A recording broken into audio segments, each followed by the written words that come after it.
Profetizando de novo. Hoje é quinta-feira e a gente está com mais um tema aí da nossa lição da Escola Sabatina, o Guia de Estudo da Bíblia. Aqui, ó, alusões, imagens e símbolos, como estudar a profecia bíblica.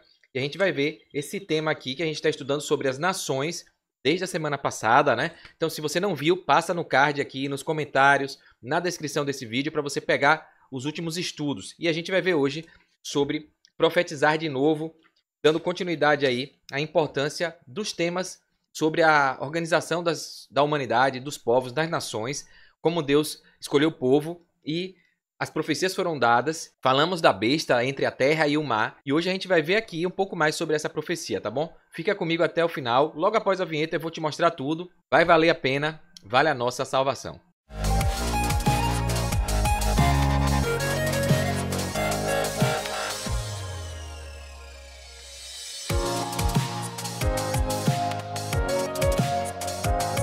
Bem, então vamos lá, né? Passando aqui o slide para você ver, né? Visualmente fica melhor. Profetize de novo, hoje 1º de maio, né? De 2025, e a gente está aí falando das nações parte 2, mais uma semana aí quase finalizando, né? Eu sempre pego a introdução do professor Gilberto Brasiliano, do estudo Lição Fácil, e ele coloca aqui a ordem divina sobre profetizar. Depois que o povo de Deus foi perseguido na Europa, né, e fugiu, a gente viu ali, né, para uma terra, um novo mundo, eles fugiram para um lugar chamado Nova América. A gente viu isso, né, da estruturação dos Estados Unidos, como pioneiros de uma nova nação chamada depois de Estados Unidos da América. A gente falou um pouquinho dessa relação, da profecia que foi cumprida com isso, né, cujo lema era liberdade de consciência e liberdade religiosa. Assim, nessa terra prometida, a gente pode colocar essa analogia, né, a igreja remanescente nasceu de um desapontamento sobre a segunda vinda de Cristo, estipulada por Guilherme Miller. A gente vai ver isso, a profecia aqui vai falar no estudo de quinta, sobre uma profecia, uma mensagem que seria doce como mel na boca, mas amarga no estômago. Então iria parecer uma coisa gostosa, mas depois ia ter uma frustração, uma decepção, um sabor amargo, né? E a gente vai ver que foi justamente essa profecia aqui da igreja primitiva, o povo remanescente de Deus que guardou os mandamentos, que tinha um testemunho, dom profético. No início a mensagem foi entendida de forma errada, então parecia mel, doces, gostosa, Jesus vai voltar, só que teve um desapontamento porque não foi a vinda de Cristo. A mensagem era sobre a passagem de Cristo do lugar santo para o Santíssimo, a entrada de Jesus no santuário celestial, né? Então, tudo começou aí com Guilherme Miller. E esse acontecimento que teve lá com a igreja primitiva justamente foi a profecia se cumprindo. Deus dirigiu seus filhos fiéis para que não desanimassem e deu-lhes novas visões para o entendimento das profecias. E assim o movimento adventista do sétimo dia nasceu como a igreja remanescente. Então começou dali a ideia toda do resgate das doutrinas que haviam sido negligenciadas. Com esse desapontamento, muita gente se apostatou, né, desistiu, outros continuaram ali fazendo, né, interpretações erradas, e outros entenderam que a mensagem tinha sido feita errada, que tinham ali incoerências, e entenderam a mensagem do que tinha acontecido, né, entendendo aí, de uma vez por todas, a profecia do jeito correto. Então aqui tem uma pergunta, o guia trouxe a pergunta 5, né? Leia Apocalipse capítulo 10, do verso 1 ao 11, que descreve o nascimento do movimento remanescente. Como é que surgiu esse movimento? Remanescente por quê, né? Conservador, que resgatou aqueles valores e princípios que estavam esquecidos, né? A idolatria, a apostasia, o povo se corrompeu, se prostituiu, né? O povo de Israel, a gente viu ali que tentou imitar as nações gentílicas, né, pagãs, e aí Deus levanta um povo para resgatar, né, os 10 mandamentos, a observância correta de tudo, inclusive do dia de adoração, que é o sábado, e a mensagem chega como um cumprimento profético. E aí surge a igreja adventista do sétimo dia, né, com essa doutrina, a única igreja que tem essa doutrina, apesar de que hoje o povo remanescente está espalhado, não está só na igreja adventista, porque tem muita gente que segue, que obedece essa mensagem e está em outras denominações, né? É por isso que no final a profecia fala, sai dela, povo meu, para todo mundo se unir em um só rebanho, tá bom? Então aqui está perguntando, ó, como é que Apocalipse descreve esse nascimento? Procure os elementos que a gente estudou como nações, terra e mar. Quais são as principais ideias apresentadas nesse texto? Então dá uma pausa aí para você interpretar e responder essa pergunta. Eu vou colocar aqui agora a resposta, né? De acordo com Apocalipse 10, como foi o nascimento do remanescente e como o mar e a terra aparecem nessa história. Lembrando que, eu sempre digo, a igreja remanescente aqui, apesar da gente falar da igreja adventista do sétimo dia, mas é o povo de Deus que entendeu a mensagem que hoje está pregando essa mensagem, tá bom? Então, dentro da igreja tem esse povo, fora da igreja também tem esse povo. O povo remanescente é o que guarda os mandamentos de Deus, segundo a Bíblia, né? Que tem isso e que tem o testemunho, o dom profético, o testemunho de Jesus, que prega e que acredita na profecia. Então, a gente vai ver aqui. Então, eu vou ler bem rápido porque é grande, mas você pode dar um pause e ler na sua Bíblia. Ó. Apocalipse 10, de 1 a 11 fala: ó, e vi outro anjo forte que descia do céu, vestido de uma nuvem, e por cima da sua cabeça estava o arco celeste, o arco-íris, né? E o seu rosto era como o sol, e os seus pés como colunas de fogo. Então, a Bíblia deixa relatos e evidências. A interpretação desses símbolos é que esse anjo aqui era o próprio Jesus Cristo. É o arcanjo, né? Por quê? Quem é como o sol da justiça? O rosto era como o sol da justiça. Os pés como colunas de fogo. É Deus, Jesus é Deus. Então aqui era Jesus. E tinha na sua mão um livrinho aberto.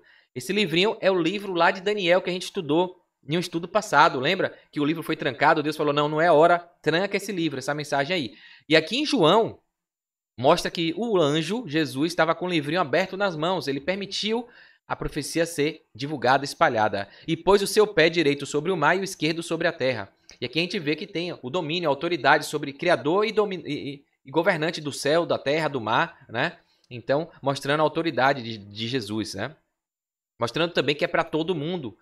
Clamou com grande voz, e havendo clamado, os 7 trovões emitiram as suas vozes. E eu ia escrever, o apóstolo João fala, mas ouvi uma voz do céu que me dizia, sela o que os 7 trovões estão falando, e não escreva. E o anjo que vi estar sobre o mar e sobre a terra, levantou a sua mão ao céu e jurou por aquele que vive para todo sempre que não haveria mais demora. Ou seja, breve Jesus vai voltar, então né, aqui Jesus fala, ó, acabou a demora. Mas nos dias da voz do 7º anjo, quando tocar sua trombeta, se cumprirá o segredo de Deus, como anunciou aos profetas, seus servos. E a voz que eu, do céu, tinha ouvido, tornou a falar comigo e disse, é o apóstolo João falando, né? Vai e toma o livrinho aberto na mão do anjo, que está em pé sobre o mar e sobre a terra. E aí, ou seja, a mensagem que estava em Daniel, das tardes e manhãs, e o santuário seria purificado, que achavam que era a terra que ia ser purificada, né? Então tá aqui, ó, toma o livrinho na sua mão, no anjo que está de pé, e fui ao anjo dizendo-me, dá-me o livrinho. E ele disse-me, toma-o e come-o, e ele fará amargo o teu ventre. E aqui ele coloca que vai ser amargo no ventre, mas na tua boca será doce como mel. Ou seja, entenderam, né? A mensagem foi dada, a profecia, só que entenderam errado, né? Como eu disse aqui antes, pegaram, interpretaram uma coisa boa, volta de Jesus, ó que notícia, Jesus vai voltar, acabou, não tem mais demora. Ficou gostoso, a sensação ótima, mas quando entenderam que não era a volta de Jesus, era a intercessão no santuário celestial, houve uma grande decepção, apostasia, porque acharam que Jesus não voltou e que estava tudo errado, e na verdade não. A data estava certa, um evento importante aconteceu, mas o evento eles entenderam errado, não era a volta de Jesus, né? Então, a mensagem aqui mostrou que foi amarga, depois de ter comido, né? E aí ele disse, me importa que profetizes outra vez a muitos povos e nações e línguas e reis. Então ele fala aqui da importância de profetizar, de continuar pregando a mensagem da volta de Jesus, né? Então importa que profetizes outra vez a muitos povos, nações e línguas e reis. Então a mensagem de profetize de novo vem daqui. O anjo falou, olha, teve isso, o livro está aberto, a mensagem está aqui da profecia, vamos entender errado, vai ser doce na boca, mas vai ser amarga no estômago, porque não é o que todo mundo está pensando. E a gente precisa intensificar e profetizar a mensagem verdadeira agora, né? Da observância do sábado, dos 10 mandamentos, da volta de Jesus, que o fim está próximo. Então qual é a resposta aqui? Já deu spoiler, né? Qual é a resposta aqui? Como é que foi esse nascimento? João viu um anjo com um pé sobre o mar e outro sobre a terra, indicando que a mensagem que ele tinha deveria ser pregada ao mundo todo. A mensagem estava em um livrinho que João comeu e foi doce na boca e amargo no estômago, indicando a doçura da mensagem da volta de Jesus e o amargo do desapontamento, tá bom? Aqui o professor Gilberto Brasiliano coloca, ó, um anjo voando significa um mensageiro com uma mensagem urgente. Uma voz forte significa que a mensagem é para ser ouvida por todos, tanto o povo de Deus quanto os gentios, né, os ímpios, como candidatos à salvação em Cristo Jesus. Então tem que pregar todo mundo, tribo, cor, nação, né? Língua. Então João viu o anjo forte com um livrinho na mão, representando o livro do profeta Daniel, que deveria ser aberto para que suas profecias se tornassem conhecidas. Foi isso que aconteceu quando Guilherme Miller e outros começaram a estudar em detalhes as 2.300 tardes e manhãs, né, que eu falei, do santuário será purificado, para chegar à feliz conclusão da segunda vinda de Cristo. E aí entra o cuidado, né, que muita gente não tem. E os nossos pioneiros erraram nisso, né? Às vezes a ansiedade, a vontade de interpretar a Bíblia e tira um texto fora do contexto e interpreta sem analisar se tem algum outro texto contradizendo aquilo. E se tem uma regra que eu aprendi ao estudar a Bíblia é se você interpreta algo e tem algum texto da Bíblia, algum versículo contradizendo aquilo que você interpretou, falando contra, a sua interpretação está errada. E a Bíblia não se contradiz, a palavra de Deus é verdadeira. Ela não erra, ela é imutável, ela é eterna. Se você interpreta e tem um texto indo contra a sua interpretação, falando o contrário daquilo que você está interpretando, sua interpretação está errada. A interpretação correta é aquela que todos os textos se complementam, se alinham e confirmam aquela interpretação. E aqui nesse momento eles acharam que era a volta de Jesus, né? A gente, como é que acha que é a volta de Jesus? Se a Bíblia fala que Jesus vai voltar, ninguém sabe o dia nem a hora, vai vir como um ladrão. Então eles esqueceram dessa parte da Bíblia e tentaram marcar uma data para a volta de Jesus, né? O evento ia acontecer, mas não era a volta de Jesus. Eles desconsideraram alguns textos bíblicos, interpretaram errado e aí veio o desapontamento, né? Que era o amargo no estômago, né? Então a importância da gente ter cuidado, olhar a Bíblia toda, como um todo. Imagina essa galera que desconsidera o Velho Testamento. Ah, foi abolido. Ou então os judeus que desconsideram o Novo Testamento, que só é a Torá, né? O Alcorão, só pega o Velho Testamento. Não considera o Novo Testamento. Então imagina, então a Bíblia é um todo, ela fala da mesma coisa, o centro é Jesus, a história do Evangelho lá atrás e depois no Novo, a vida dele, o cumprimento de tudo, né? Então a gente precisa entender a Bíblia como um todo, comparar um pouco aqui com um pouco ali, como diz o profeta, texto sobre texto, regra sobre regra, para a gente entender tudo, tá bom? Então, continuando aqui, ó. Em tudo isso, Deus amparou seus filhos e desse momento amargo, o remanescente apareceu para dar as últimas mensagens ao mundo. Então dali surgiu um povo que não, a gente entendeu errado. E Deus mandou para continuar pregando a profecia, né? Então ele, vamos aqui, aproveitar e dar a mensagem correta. Quais são essas mensagens? As 3 mensagens angélicas do Apocalipse 14. E aí, depois disso, a sequência do acontecimento vai ser o anjo vindo, né? Trará Jesus ao mundo e os reinos desse mundo darão lugar ao reino de Deus, onde o pecado e o sofrimento, doença e morte nunca mais existirão. Amém, né? Então é isso que a Bíblia estava dizendo ali. Aqui tem uma ilustração interessante também que o professor traz. Com 2.900 metros de altura, na ilha de Java, na Indonésia, o Monte Merapi é um dos vulcões mais perigosos do mundo. Quando a montanha de fogo mostrou sinais de uma nova erupção, as autoridades tentaram evacuar os moradores da ilha. Então, deu sinais ali, a meteorologia, o pessoal viu que ia ter problema, sinalizou essa vila, essa ilha, tentaram evacuar a ilha, mas infelizmente, veja o que aconteceu, ó. Mesmo com os sinais, com alerta, com as evidências. Então, no dia 13 de maio de 2006, o Monte Merapi expeliu uma nuvem cinzenta de fumaça sulfúrica, que parecia um rebanho de ovelhas saindo da cratera do vulcão, né? Surpreendentemente, os habitantes do vilarejo ignoraram os sinais e voltaram a cuidar do seu gado. Então, mesmo depois do alerta antecipado, mesmo depois de sair essa fumaça cinzenta de ácido sulfúrico ali, um acontecimento diferente, estranho, a galera fez de conta que não tinha nada de ruim, não. Continuaram a cuidar da sua vida, da sua rotina. E 300 pessoas morreram por pura negligência do aviso dado.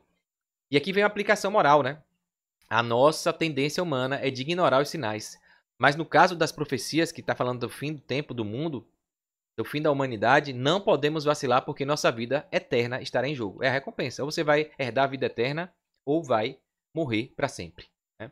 Precisamos ficar alertas e alertar as pessoas sobre as profecias. Então, os sinais estão aí. Tempo breve Jesus vai voltar. Só que tem gente vivendo como se nada fosse acontecer, não tá nem aí pra parte espiritual, né? Tá pensando em ter bens materiais, trabalhar aqui. Nada de errado nisso, mas de nada adianta ganhar o mundo e perder a sua vida eterna, a sua salvação, né? Então, primeiro, buscar em primeiro lugar o reino de Deus e as outras coisas vão ser acrescentadas. Então, amar, sobretudo, primeiro a Deus, depois as outras coisas. Então, e tem gente negligenciando, apesar dos sinais, guerras, terremotos, rumores de guerra, violência, fome, todos os sinais sendo cumpridos, profecias sendo cumpridas, e o povo vivendo como se nada, pandemia, e o povo vivendo como se nada fosse acontecer. Então, o fim está próximo, né? Aqui tem no guia atrás aqui, ó, no fim da história, o mundo será iluminado com a glória de Deus e as mensagens de Apocalipse 14 serão levadas a todas as pessoas. Assim como a missão de Israel, que era ser exemplo, levar a palavra de Deus, testemunhar. Nossa tarefa como igreja, como povo santo, pessoas que aceitaram Jesus como seu Salvador e que amam Jesus, amam Deus, a nossa missão é agora do novo Israel, né? Nós somos o novo Israel, o Israel espiritual, é pregar o evangelho a todo mundo. E é por isso que a gente tem visto aí influenciadores, pessoas importantes se convertendo, usando a mídia, a televisão, as redes sociais para falar de Deus. A fome, comer o livrinho, né? Devorar o livrinho é essa fome, essa vontade de estudar, de aprender. A vontade que eu e que você está tendo de buscar a palavra de Deus, de entender sobre as profecias, sobre a Bíblia. Isso é profecia se cumprindo, né? Então, Deus está conduzindo a história humana à sua grande conclusão. O fim dos impérios humanos e a entronização eterna de Cristo. Está lá em Daniel 2, 34, 35, 44 e 45, os versos, né? A Bíblia deixa claro que todos os reinos desse mundo serão destruídos, e não restarão vestígios deles e de seus legados horríveis, que serão substituídos pelo reino eterno de Deus. Como eu disse aqui, né? Onde não haverá mais morte, nem pranto, nem dor, nem sofrimento, nem mal, nem doença, né? Então, a exatidão das profecias de Daniel 2 e 7, que a gente estudou nesses últimos dias, previram o surgimento e a queda de grandes impérios. E a gente está vendo aqui também a profecia do livrinho que estava fechado, sendo aberto, e João falando que iria ter uma profecia, uma mensagem nova que iria ser doce e que depois ia ser amarga. E foi essa mensagem da profecia de Daniel que estava fechada, né? 2.300 tardes e manhãs e o santuário seria purificado. E que hoje a gente fala de guardar os mandamentos, falar da volta de Jesus, pregar a mensagem, né, a todo mundo nessa geração. Então aqui, no finalzinho, Ellen White tem também uns comentários interessantes para a gente finalizar aqui. O Senhor tem na terra um povo que segue o Cordeiro aonde quer que ele vá. Que é fiel, remanescente é isso. Ele tem os seus milhares que não dobraram joelhos diante de Baal, que adoram a Deus, guardam o sábado e não domingo, que é o dia do sol, Sunday, o dia do venerável sol, né? Então, os remanescentes são aqueles que guardam os testemunhos de Jesus, os estatutos, os mandamentos, e têm a fé em Cristo, o dom de profecia, né? Que testemunham, que pregam a mensagem. Esses estarão com ele em pé no Monte Sião. Mas aqui na terra eles têm de estar revestidos de toda a armadura, prontos para empenhar-se na obra de salvar os que estão prestes a perecer. E aí tem um chamado, a gente precisa pregar a mensagem, né? No trabalho, em casa, na família, na escola, na faculdade, nas redes sociais, a gente tem que usar, é o trabalho nosso. Não adianta, aquela que eu falei em um vídeo aqui, a fé sem obra é morta. Então se você aceitar ficar só na sua bolha, só para você está deixando de fazer essa missão que Deus deu, né? De pregar o evangelho, tá bom? Então é requerido de todos os que creem na verdade presente que sejam espiritualmente ativos para que possam se unir aos anjos nessa obra. Então a gente foi chamado para testemunhar. Bom, o segui-lo no céu depende de nossa observância dos mandamentos agora. E aí, mais uma vez, a escritora Ellen White, a profetisa, coloca aqui, ó. Para seguir Jesus no céu, isso depende da nossa observância dos mandamentos. Porque a Bíblia fala, Jesus fala que se me ama, guardarei os meus mandamentos, né? O obedecer os mandamentos, o comportamento da obediência é a prova, é a demonstração, é o testemunho de que a gente aceitou Jesus, né? Então, a gente obedece porque estamos salvos, porque aceitamos. E não o contrário, como muita gente vende a ideia aí do legalismo. De, vou fazer para ser salvo. Não. Você é salvo. E aí você faz por estar salvo, né? E aqui a profetisa também fala, né? Dando uma ratificada no que a Bíblia já dá de evidências sobre o anjo. Em Apocalipse 10, Ellen White diz, o poderoso anjo que instruiu João não era ninguém menos que Jesus Cristo, colocando o seu pé direito sobre o mar e o esquerdo sobre a terra. Ele mostra a parte que está desempenhando nas cenas finais do grande conflito com Satanás. Satanás, unido a homens maus, enganará o mundo todo e as igrejas que não receberam o amor de verdade. Ou seja, aquele que diz que ama, que segue, mas que não obedece, não está amando de verdade, né? E quem ama, guarda os mandamentos. Então, para finalizar, no finzinho aqui, comentário bíblico adventista diz, ó, a compreensão da verdade, o alegre recebimento da mensagem são representadas pelo comer do livrinho. A verdade acerca do tempo do advento de nosso Senhor Jesus Cristo foi uma preciosa mensagem para a nossa vida. Então, foi doce. Jesus vai voltar. Essa é a mensagem doce que todo mundo quer, né? Mas foi amarga e está sendo amarga porque muita gente ainda não acredita. O ceticismo, né? Enfim, as falsas doutrinas, as falsas crenças. O diabo está misturando mentira com verdade para, se possível, enganar os eleitos, enganar o povo de Deus. Porque com espiritualismo, a ideia de alma imortal, de um espírito alma vagante, né? Quando na verdade Jesus disse que se morreu, morreu, que o morto não fala, não sente, não louva, o morto não pensa, né? Então, o corpo vira pó, vai para a terra, o espírito, que é o fôlego, a respiração, vai para Deus. A Bíblia diz, está tudo na Bíblia. E o sentimento, a mentalidade, o pensamento jaz no esquecimento. Não tem, ninguém lembra, não lembra de nada, não faz nada. Mas tem gente com narrativa dizendo que tem uma alma, um espírito alma, que vaga, que não morre, que é imortal. Aí, né, falando de inferno, de céu, de paraíso, de seio de Abraão, quando Jesus disse que a recompensa e a condenação vai vir só quando ele voltar. É na vinda dele que ele vai julgar e vai salvar quem estava preparado e aceitou e condenar quem negou a Cristo, tá bom? Então, que a gente possa estar aí vigilante, né? E levar essa mensagem para todo mundo. Esse é o nosso dever, tá bom? Então, se você gostou, curte, comenta aí, se inscreve aqui no canal. essa é a forma que você tem de agradecer pelo tempo que a gente está dedicando aqui e também de fazer a sua parte levando essa mensagem para outras pessoas, sendo missionário pregando a mensagem. Então, quando você curte, comenta, se inscreve aqui no canal, clica no sininho, você vai receber avisos toda vez que eu postar um vídeo novo e vai ajudar esse conteúdo a ser levado para outras pessoas, tá bom? Então, conto com você, dá essa moral aí. Até o próximo estudo, um forte abraço, sucesso, fique com Deus.